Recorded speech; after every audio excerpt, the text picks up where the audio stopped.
Esports, or electronic sports, has now taken the world by storm.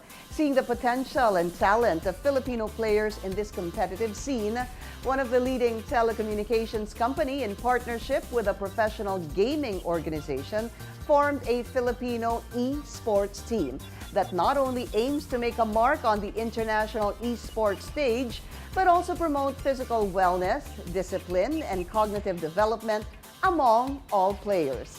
Good evening, I'm Pinky Webb, and this is Business Matters, where doing good is good business.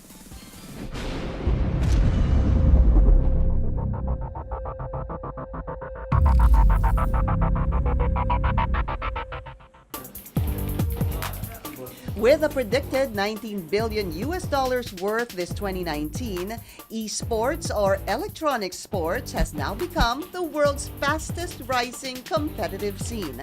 Professional esports started in the early 2000s in South Korea and has gained traction in Western countries soon after. Though Philippine esports is a relatively new concept in the country, the passion of Filipino gamers has long been in existence ever since the arrival of competitive games such as Counter-Strike, Dota, or Defense of the Ancients, and League of Legends in our local computer shops. It started off with the internet cafe scene. That made it possible for a lot of Filipinos to go online. As internet got better, more people got the chance to, I guess, get into the groove of competing. There's always been small local tournaments, and right now they're like every other day. With our natural drive and hunger for competition, it's no wonder that Filipino gamers excel and even keep up with foreign contemporaries.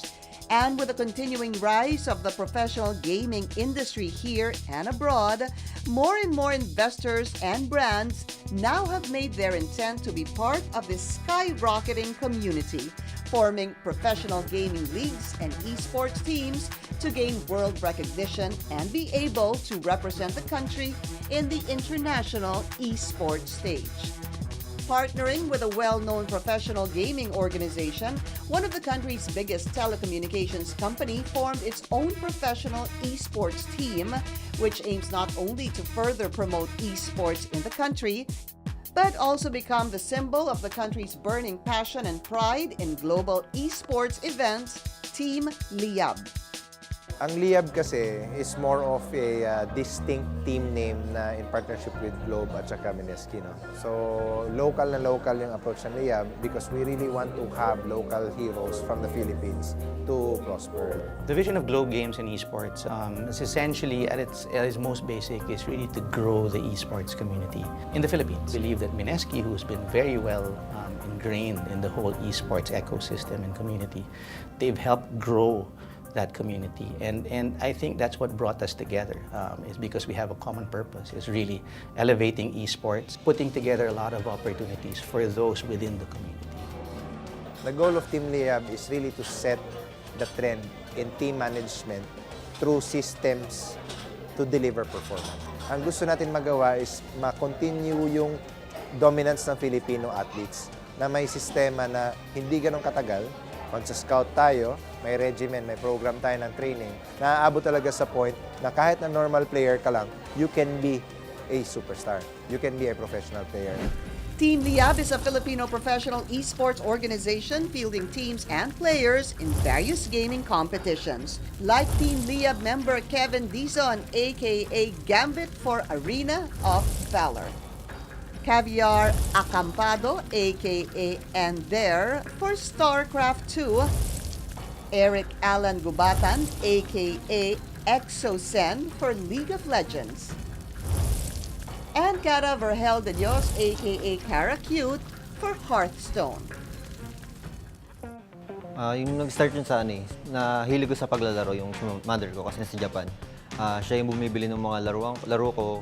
Doon ako nag-start na magkahilig sa laro. Pangarap ko talaga yung bata pa lang ako na makasali sa mga professional team. Ayoko magpapatalo talaga. Parang pinipilit ko talaga na kung may kakilala kong malakas, gusto ko ako mas malakas ako sa kanya. Na-inspire ako sa kuya ko, tsaka sa kaibigan niya si Mark. which is naging mentor ko. Kaya ako kinuha yung course na game development dahil based siya sa personality ko na challenging kasi siya and gusto ko kasi yung challenges and competitive person ako. Actually, nung una, yun nga, for fun lang. So, hindi ko in-expect na ganito pala kalaki. Yun nga, sumasali akong tournament hanggang nanalo. And pagdating mo doon, ay, world stage na pala to. Ever since bata pa ako, naglalaro na talaga ako ng mga computer games. Then, just so happen na, yun nga, bagong na-introduce na game sa akin, tapos nagustuhan ko talaga siya. So, nilaro ko siya nilaro hanggat sa gumaling na ako. Walang gender, kasi mag-iisip, yung game kasi more on parang mental game siya. Kasi hindi mo naman kailangan mabilis yung kamay mo or yung keyboard or mouse. Hindi more on isip ka lang ng strategy kung paano ka mananalo. Like all professional athletes, all team members of Team Liab undergo rigorous training methods daily in order to hone their skills and bring their A game during competitions. May mga routine sila para ma-build yung discipline nila sa sarili nila. Yung ginagawa namin dito na training ng mga players, para rin sa mga ibang sports din. Hindi pwedeng isagad mo yung katawan ng players mo. Kailangan may pahinga sila, may tamang pagkain, tamang tulog, para kinabukasan. Okay na naman yung game nila. Kailangan nila maging physically and mentally fit para mabigyan nila yung A-game nila. Like in all professional sports, esports athletes is all about discipline, practice, perseverance, and passion. By focusing not only on gaming skills and training, but with their physical well-being as well. Inahanda namin yung sarili namin, kumbaga parang kailangan namin yung utak namin maayos. Meron din kami mga kumbaga parang 6 to 8, nag-exercise din kami mga katim ko. Mga dumbbell lang, stretching, mga ganun. And with a proper management system practiced within Team Liab, the telecommunications company, along with their partner professional gaming organization, hopes that other companies and teams follow suit to make each esports more competitive and promote proper conditioning and professionalism to all esports athletes. And what we wanted to do together with Mineski is when we did Team Liab, that's really to be able to showcase how to really establish the professionalism around esports, doing it right. We've put a very strong support system around that. They have a coaching staff. We house them in a location where they can do a lot of training. We even just recently hired a mental coach. So it's really legitimate. It's no different than developing a basketball. It's totally the same thing, the same discipline, the same mentality is required.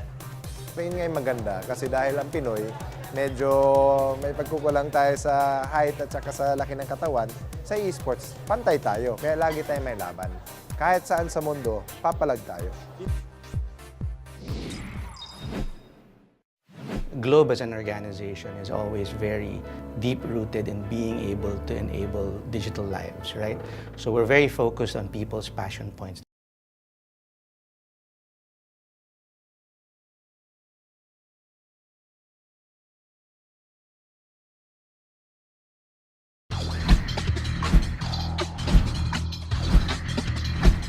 More than the intense daily training that takes 8 to 12 hours a day, the Team Liab program injects sports science, mental fitness, and real physical fitness for all team members.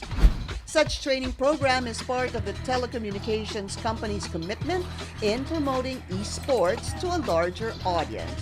Also, to improve and develop esports programs in the country. When we launched this early last year, it was really an investment on our part, on Mineski's part. There are several sports, quote-unquote, within esports. There are different game types, there are different disciplines, and all of that requires different types of talent. And as mentioned earlier, that support system is constantly evolving as well. As we build the team, the support around it continues to build. We learn from them as well because these guys are, experts in the field and everybody is learning around it, and we continue to build that, and that fuels the whole team. But aside from helping nurture the talent and competitive drive of esports athletes, Team Liab hopes to raise awareness on responsible gaming behavior and redefine the gaming and esports habits of Filipinos by expanding its hashtag #PlayItRight advocacy into gaming responsibility. When we talk about responsible gaming, esports is just like any other sport. Can tend to be something that can be either abused or distracting. You don't want to abuse it. You don't want to be just too focused on one thing. It's about balance, right? And that's essentially what we're saying about playing it right and responsible gaming, right? There's always a time for something. Again, we're talking about life enablement. Aside from their Team Liab responsibilities, team members like Kevin, Caviar, Eric, and Kara also make sure not to take their personal life outside of gaming for granted. Time management talaga yung kailangan dapat marunong ako mag-balance. Like 9 to 6 work, then after nun, maglalaro na ako dito. Habang naglalaro ako, nanonood yung anak ko ng TV dito. So, siguro mga after 3 to 4 hours, mag-banding na kami sa room. Ginagawa ko outside ng gaming is nag-i-skate ako. Minsan, yun nga, nagle-lesson kami ng hockey. Esports, like any other sports, requires discipline and perseverance. Not only discipline to their craft, but also making time to develop and nurture personal relationships and well-being. To also plan out a future outside of professional gaming. For me, since may classes ako sa ibang araw, ang gagawin ko pag after ng class, kung kaya ako mag-practice, mag-practice ako. Kumbaga na-focus ko yung sarili ko sa paglalaro at the same time sa pag-aaral. Pina-prioritize ko lagi yung school. Dati parang nakakahiya pa sabihin na naglalaro ka. Pero ngayon pwede mo nang sabihin sa lahat na yung paglalaro mo, kumbaga parang mayroon pa lang possible na makakuha ka ng gold medal. Siguro after na lang nito, itutuloy ko pa din yung pag-aaral ko. Man, Liab is now very, very scared. The growth of esports certainly has paved the way for professional gamers to bring national pride and represent the country in international sporting events.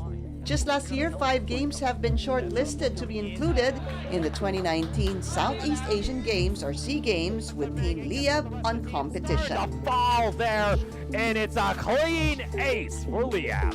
Feeling ko sobrang saya and nakaka-proud kasi kumbaga parang iniidolo ka ng iba na yung iba pinapangarap din nila maging ganito, ikaw nandito. Nakaka-proud para sa sarili ko. Pipilitin namin na manalo, na gagawin namin best namin para sa Pilipinas. Gaming has come a long way from being just a pastime for enthusiasts. With its continuing growth, recognition, and support received from multiple organizations, more and more opportunities are opened up for those with the courage and skills to become an e-sport athlete. Esports is not just avoiding school. It's getting actually really good habits to make you a better person, to make you a better player. If you look at all the remarkable athletes, even in traditional sports in the Philippines, you look at their story, what they sacrificed. You know, they just didn't pop in and get a gold medal at the Asian Games. You know, I suggest you take your chance right now. Globe as an organization is always very deep-rooted in being able to enable digital lives, right? So we're very focused on people's passion points. Again, like any other sport, there's professionalism around it from an athlete standpoint, from a broadcast standpoint, from streaming, and the fans, the ecosystem around that. So we look at it holistically, and just like anything, any good thing can be abused by the individual or the organizations that are supporting it, right? So we just want to make sure that we stay true to the path and true to the vision to really make this something that everybody can enjoy and really enable people's lives.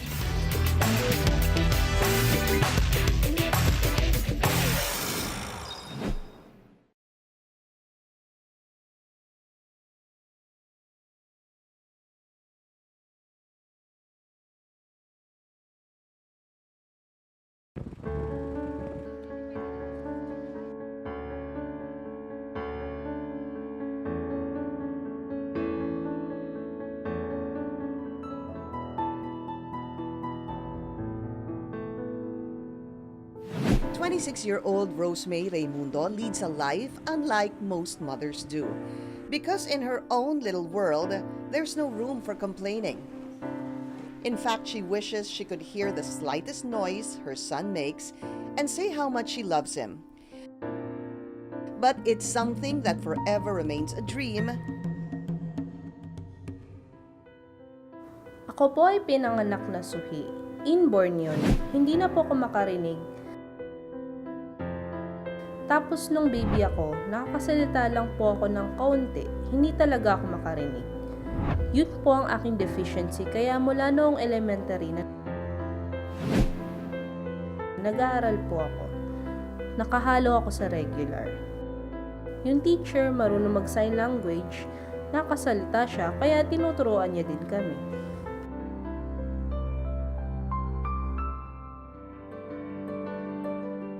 Rosemay is grateful for her family for staying by her side, for giving her strength and all-out support, especially when the father of her child left. Nabalitaan ko po kasi, nagkaroon na siya ng iba, kaya iniwanan na niya ako.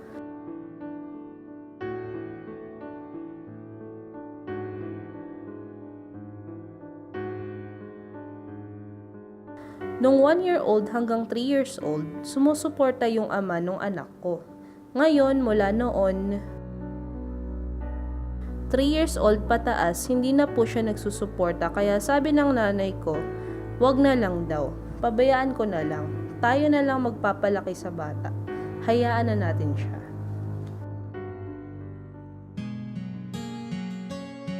And as expected, Rosemay's disability did not make things any easier for her. Naghanap-hanap ako ng trabaho sa Maynila. Wala po ako mahanapan kasi bibihira nga pong tumatanggap ng PWD na katulad ko. Kung saan-saan ako nag-a-apply. Medyo nahirapan din ako kasi malayo sa Maynila. Pamasahe ko pa papunta at pauwi. Umupa pa ako sa Maynila, naisip ko yung anak ko. Walang magbabantay at paano masusustento. Parang feeling ko na depressed na ako kasi dahil ba ako hindi makapagsalita, hindi ako ba nila matanggap sa trabaho, hindi ako makarinig. Hindi ba ako capable na makapagtrabaho kung ako ay may kapansanan na ganito? The exact same thing is what 34-year-old Rovelyn Tika had to put up with all her life: rejections, the disapproval of people who failed to see her worth beyond her physical limitations. First year college lang po natapos ko kasi po sa kakulangan ng financial, wala pong pera. Sabi po ng tatay ko, hindi na raw po ako masusuportahan kasi wala pa pong college na noon sa amin. Naisip ko nga po, paano nga ba ako makakapag-apply ng trabaho hindi naman po ako tapos nga sa pag-aaral ng kolehiyo. Labis po akong nalulungkot. Hindi ako makapagtrabaho. Di ko matulungan yung mga kapatid ko. Labis po talaga akong nade-depress na kasi mga ina-applyan ko, wala pong tumatanggap sa amin. Dahil ako po ay hindi po makapagsalita at hindi makarinig. And how the world easily dictates what people with disabilities can and cannot do only leaves in them a scar that cuts too deep. Despite all the hardships, Rosemay and Rovelyn believe that God blesses people with beautiful souls. True enough, a company designed to bring out the beauty in every Filipino and make them glow from within has committed itself in uplifting the lives of people on the margins of the society. Hindi kasi lahat tanggap sa community or sa mga company. And na-inspire ako dun sa pinsan ng asawa ko na isa din ganon. Na-hire namin siya and nakitaan naman namin na mabilis siyang gumawa. Mas maganda pa nga yung mga katulad nila kasi dire-diretso yung trabaho, tuloy-tuloy. And nakiusap sa amin yung parents na ipasok yung mga kaibigan. Actually, mga magkakaklase sila. And nakita naman namin na magaling silang gumawa, masipag, and nakafocus lang sila sa kanilang mga trabaho. Through the foundation Glenda shares, PWDs or persons with disabilities get a fair chance at employment and an equal opportunity to contribute. But unknown to many, the woman behind this movement has her own lowest moments to share. Kasi po pinagdaanan ko lahat eh. Naranasan ko din maging mahirap. Naranasan ko yung feeling ng walang-wala. Naranasan kong humingi ng tulong. Naranasan kong humingi. Naranasan kong ma-reject. So kada may humingi sa amin ng tulong, ang hirap na i-reject mo yung tao. And gusto ko, magbibigay ako ng tulong nang galing sa puso ko. Lumaki kami ng walang magulang. Tapos, hindi naman ako anak mayaman or hindi naman ako galing sa mayamang pamilya. Itinaguyod kaming mag-isa ng lola ko.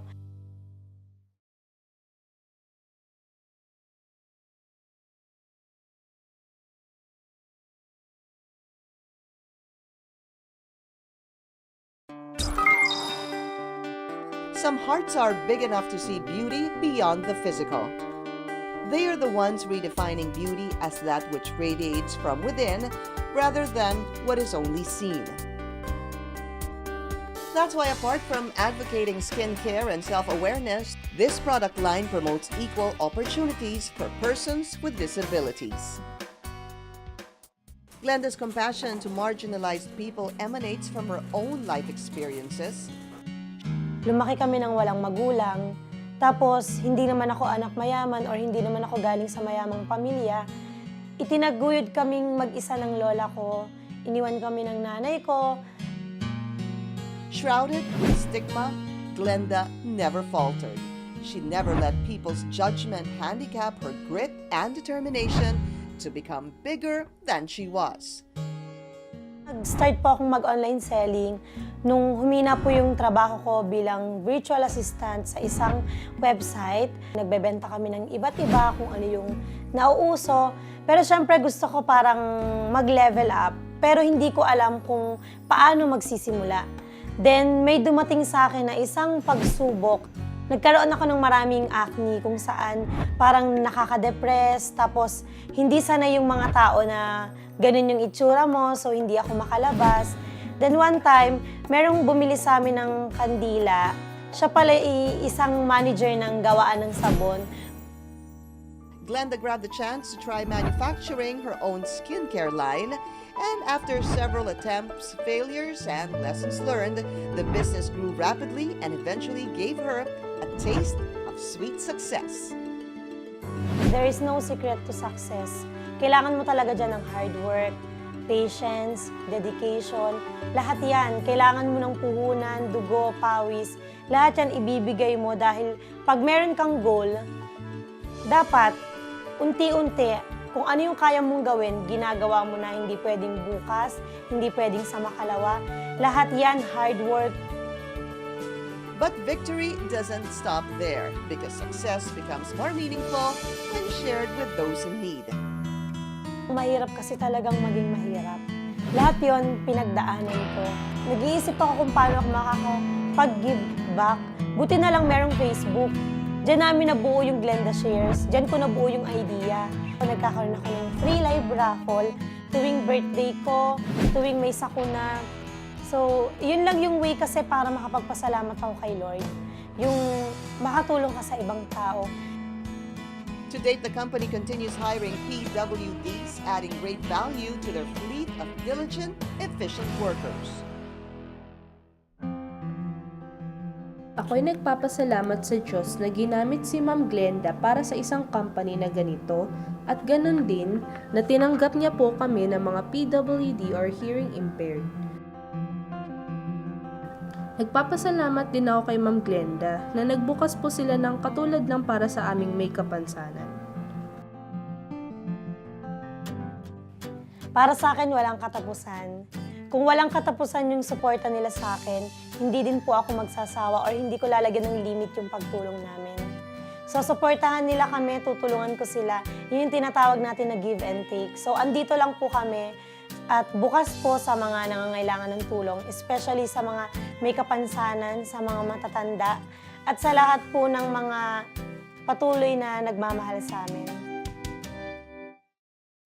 Join us again as we share more inspiring stories of people and communities whose lives have changed for the better. For comments, suggestions, and updates, follow us on Facebook at Business Matters PH. I'm Pinky Webb, and this is Business Matters, where doing good is good business.